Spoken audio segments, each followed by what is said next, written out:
But we can do just what you're doing now, and that is, we can say, look at this interesting bag of tricks that have evolved.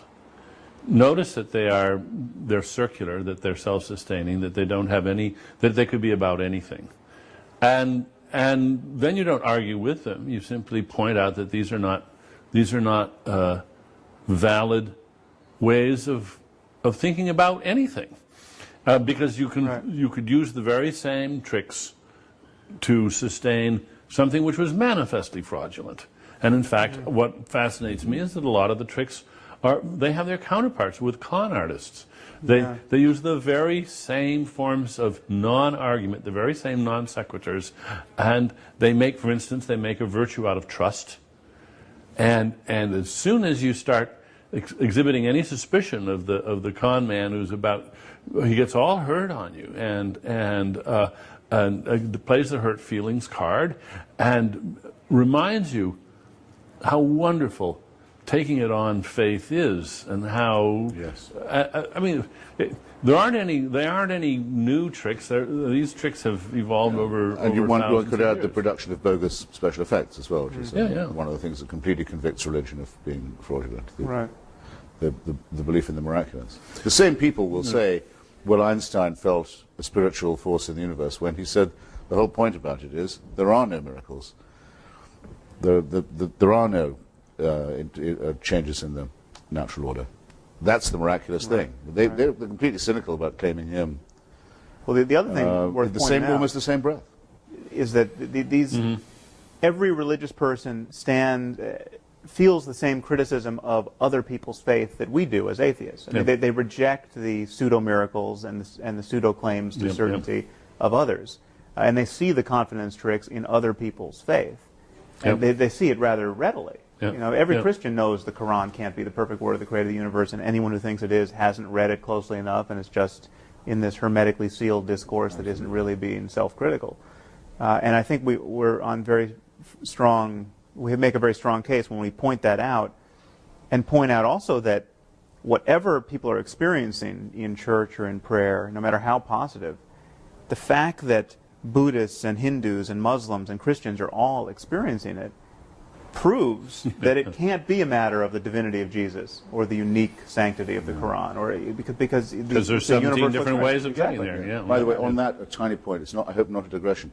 It's useful bearing that in mind too when you get, as I did this morning on ABC News, the question, well, wouldn't you say religion did some good in the world? I mean, there were good people. You never don't get that argument. And by the way, there's no reason why one shouldn't. We say, well, yes, I have indeed heard it said that Hamas provides social services in Gaza.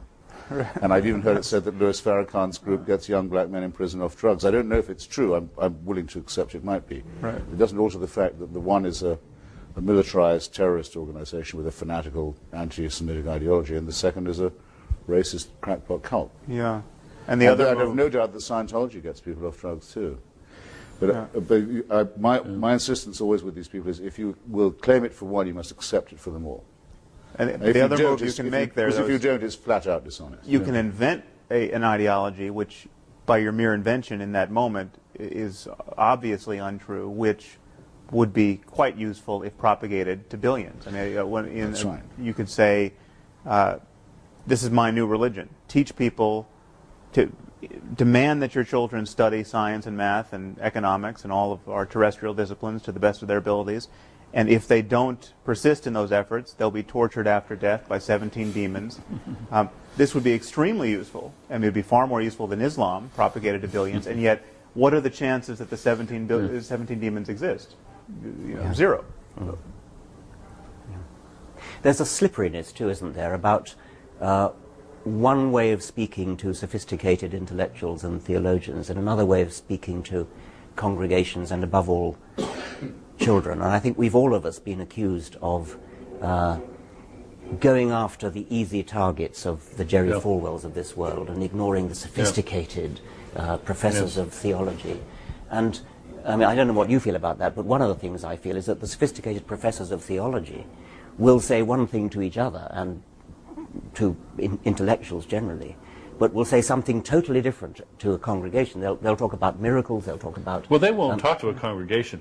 Well, and archbishops in fact, will. Yes, but when the sophisticated theologians try to talk to the preachers won't have any of it. Well, that's true. I mean, you got to realize that sophisticated theology is like stamp collecting. It's a very specialized thing, and only a few people do it. And of negligible influence. They take in their own laundry, and they get all excited about some very arcane details, and their own religions pay almost no attention to what they're saying. A little bit of it does, of course, filter in, but it always gets beefed up again for general consumption, because what they say in their writings, at least from my experience, is eye-glazing, mind-twisting, very subtle things which have no particular bearing on life. Oh, no, I must insist. I must say a good word here for Professor Alistair McGrath, who in his attack on Richard said it's not true, as we've always been told, and most Christians believe, that Tertullian said, credo quae absurdum, I believe it because it's ridiculous. No, it turns out, I've checked this now, though I don't know this from McGrath, that in fact Tertullian said the impossibility of it is the thing that makes it the most believable. That's a well distinction, I think. And very useful for training one's mind. Very useful for training one's mind in the fine points. It's the likelihood, in other words, that it could have been made up, is diminished by the incredibility of it. Who would try and invent something that was that unbelievable? That actually is, I think, a debate perfectly well worth having. What I say to these people is this: you're sending your email or your letter to the wrong address. Everyone says, let's not judge religion by its fundamentalists. All right. Take the Church of England. Two of whose senior leaders recently said that the floods in North Yorkshire were the result of homosexual behaviour. Not in North Yorkshire, presumably, but probably in London, I think they're thinking. But God's aim is a little off. One of these, the Bishop of Carlisle, is apparently about to be the next Archbishop of Canterbury. Now, this is extraordinary. This is supposed to be the mild and reflective and thoughtful and rather, troubled church, making fanatical pronouncements. Well, I want to hear what Alistair McGrath is going to write to the Bishop of Carlisle, not to me. Is he going to say, my Lord Bishop, do you not realize what a complete idiot you're making of yourself and of our church? Did he do this? If he did it in private, I'm not impressed. He has to say it in public. The Bishop of Carlisle backtracked. I will judge the church by the statements of its bishops. I think I'm allowed to. Yeah. But the other thing is that, never mind about the academic theologians, bishops and vicars, who will attack us for taking scriptures, or for accusing people of taking scriptures literally. And of course we don't believe the book of Genesis literally. And yet they do preach about what Adam and Eve did, as though they did exist, as though there's somehow, it's a sort of license to talk about things which they know, and anybody of any sophistication knows, is fiction. And yet they will treat their congregations, their sheep, as though they did exist, as though they were factual. And a huge number of those congregations actually think they did exist. Can you imagine any one of these preachers saying, as such a topic is introduced, this is a sort of theoretical fiction. It's not true, but it's a very fine metaphor.